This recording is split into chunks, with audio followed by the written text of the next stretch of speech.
ஓம் ஸ்ரீ கல்கி அகத்தீசாய நமோ நமக.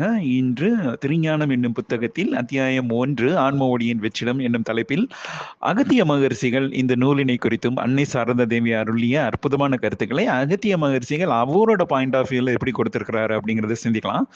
இதுல ஐயா முதல்ல எப்படி கொடுத்திருக்கிறாரு அப்படின்னா, நமது ஆன்மாவினையும் உயிரும் எவ்விதம் அனுதினமும் சூரிய உதயத்தின் முற்பொழுதுகளில், அதாவது 3 மணியிலிருந்து 6 மணி வரைக்கும்னு வச்சுக்கலாம், சரிங்களா? ஸோ இந்த டைம்ல, அதாவது இன்னும் சொல்ல போனா, எக்ஸாக்டா சொல்ல போனா, அந்த பிரம்ம முகூர்த்தம் எனப்படும் அந்த முதலாம் நாளிகை காலையில 3 மணிக்கு சூரிய உதயம், நீங்க 6 மணிக்குன்னு வச்சுக்கிட்டீங்கன்னா, அந்த 3 மணிக்கு அனுதினமும் உயிரும் ஆன்மாவும் இணைந்து, உயிரானது ஆன்மாவிடமிருந்து ஆற்றல்களை பெற்று இணைந்து இயங்குகின்றது. இந்த ஆற்றல்களை ஒவ்வொரு மனிதரும் கண்டிப்பாக உணர்ந்து ஏற்க வேண்டும். உணராத நிலையிலும் அது நடந்து கொண்டே இருக்கின்றது. இருப்பினும் இதை உணர்ந்து ஏற்றால் அற்புதமான பலன்கள் சித்திக்கும் அப்படின்னு கொடுத்திருக்காங்க. ஸோ இந்த நேரத்துல சூரியனுக்கும் பூமிக்கும் இடையே ஒரு 48 டிகிரில கனெக்ஷன்ஸ் இருக்கு என்றும், அதன் மூலமாக எளிதாக பாதரச காந்த இலைகள் அற்புதமாக ஆன்மாவினால் ஏற்கப்பட்டு அது உயிரோடு பகிரப்பட்டு, உயிரானது தனது வெப்ப சக்தி, அதாவது காந்த இலைகளை ஏற்றி வெப்ப இலைகளாக திரித்து, வெப்ப சக்தியாக திரித்து உடலில் உள்ள அனைத்து உறுப்புகளுக்கும் இயங்குவதற்கு தேவையான ஆற்றல்களை பகிர்கின்றது அப்படின்னு கொடுத்திருக்காங்க.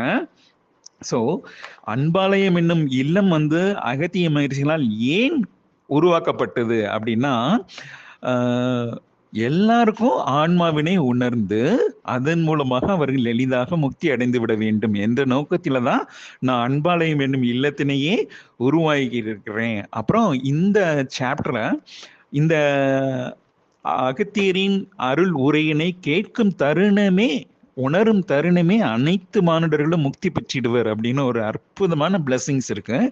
ஸோ அகத்திய மகரிஷிகள் அருளிய அருள் உரை யூடியூப்ல அன்பாலயம் வெளியிட்டு இருக்காங்க.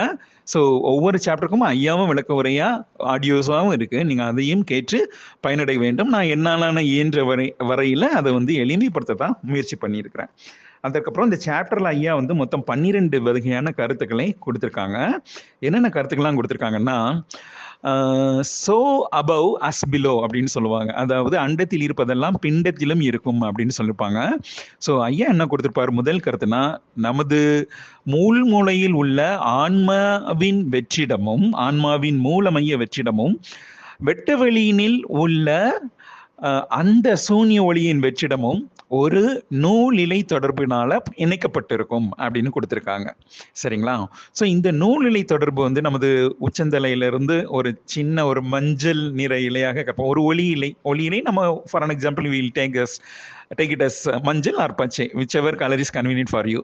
மேபி பச்சை இலையை எடுத்துக்கலாம். ஏன்னா மரகத வடிவாய் எழுந்தருள்வாயின்னு ஆதிமூல கணபதியின் காப்பு இருக்கு இல்லையா, நம்ம பச்சை நிறத்தினை எடுத்துக்கலாம். ஸோ பச்சை வடிவ ஒளியிலை உங்களுடைய மூளையையும் பிரபஞ்சத்தில் உள்ள சூனிய ஒளியின் வெற்றிடத்தினையும் இணைப்பதாக கற்பனை செய்து கொள்ளுங்கள். இதுதான் ஃபர்ஸ்ட் பாயிண்ட் ஐயா கொடுத்திருக்கிறது. அதுக்கப்புறம் என்ன சொல்லியிருக்கிறார் அப்படின்னா, ஒவ்வொரு ஆன்மாவும் தனது மூல மையமான சூன்ய ஒளி வெற்றிடத்தினை அடைவதற்கு மொத்தம் 10 படிநிலையை கடக்கணும் அப்படின்னு சொல்லியிருக்கிறார். அதாவது முதல் 5 படிநிலை என்பது நமது ஆன்ம பயணம் என்பது மூளையிலிருந்து ஸ்டார்ட் பண்ணி சூரியனை போய் அடையணும். அதற்கு இடையில 5 படிநிலைகள் இருக்கு. அதாவது நில மூலக்கூறுகள், நீர் மூலக்கூறுகள், வாயு மூலக்கூறுகள், வெப்ப மூலக்கூறுகள், ஆகாய மூலக்கூறுகள் ஆகிய 5 மூலக்கூறுகளையும் உணர்ந்து ஏற்று கடந்தா நம்ம சூரிய ஒளியாகிய அந்த பரமாத்மாவினை சென்றடையலாம். பரமாத்மாவிடம் இருந்து இமீடியட்டா பயணம் எங்க ஆரம்பிக்கும்னா அண்ட பேரண்டத்துல ஆரம்பிக்கும். ஸோ பேரண்டத்தில் உருவாகும் சுழல்கள், அதில் உருவாகும் காந்த இலைகள், வெப்ப இலைகள், அதில் உருவாகும் அணுத்துக்கள்கள், பேரண்டத்தில் உள்ள சுழல்கள் எல்லாத்தையும் நீங்க கடந்து போயிட்டீங்கன்னா அப்புறம் அந்த வெட்ட வெளிக்கு சென்று அடைந்து விடலாம். ஸோ இந்த படிநிலை பயணம் ஒரு 10 படிநிலை பயணமாக இருக்கின்றது. ஸோ இதை அடைய வேண்டும் அப்படிங்கிறது தான் அன்னை சாரதா தேவியும் கொடுத்திருப்பாங்கல்ல. ஸோ உதித்திட்ட மூலமாகிய அந்த சூன்ய ஒளி வெற்றிடத்தினை சென்று அடைய வேண்டும் என்பதே எனது நோக்கமாகும். என்னோடு சேர்ந்து பயணிக்க வாருங்கள் அப்படின்னு அன்னை சாரதா தேவியும் கொடுத்திருப்பாங்க. இதை ஐயா கொஞ்சம் டீட்டெயிலாக எக்ஸ்பிளைன் பண்ணி அந்த 10 படிநிலைகள் எங்கெல்லாம் இருக்குது அப்படின்னு சொல்லியிருக்காங்க. இது நமக்கு பற்றுகளை திறக்கணும்னு சொல்லியிருக்காரு. பரமாத்மாவினை அடைய வேண்டும் என்கின்ற ஆசையினை வளர்த்த பின்னரே 5 படிநிலை கடைந்து முக்தி பெற இயலும் அப்படின்னு கொடுத்திருக்கிறாரு.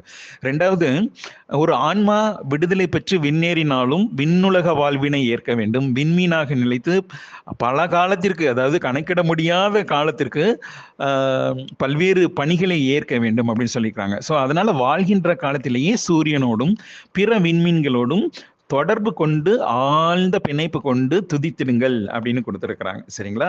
ஸோ எப்படி இந்த இதை உணராத மனிதர்கள் மீண்டும் மீண்டும் பிறவி எடுத்து பிறவி சுழலில் சிக்கி துன்புற்று வாழ்ந்திருப்பர் அப்படின்னு கொடுத்துருக்காங்க. ஸோ இந்த துன்பமான இந்த புவி வாழ்க்கையிலிருந்து விடுபட்டு நம்ம இன்பமயமான ஏகாந்தமான மனநிலை அற்ற அந்த வாழ்வினை அடைய வேண்டுமெனில் நமக்கு வேற வழி இல்லை. நம்ம இந்த திருஞானம் என்னும் நூலினை அற்புதமாக கற்று அதுல அன்னை சாரதா தேவி என்ன கொடுத்துருக்காங்கன்னு சிந்திக்க போறோம்.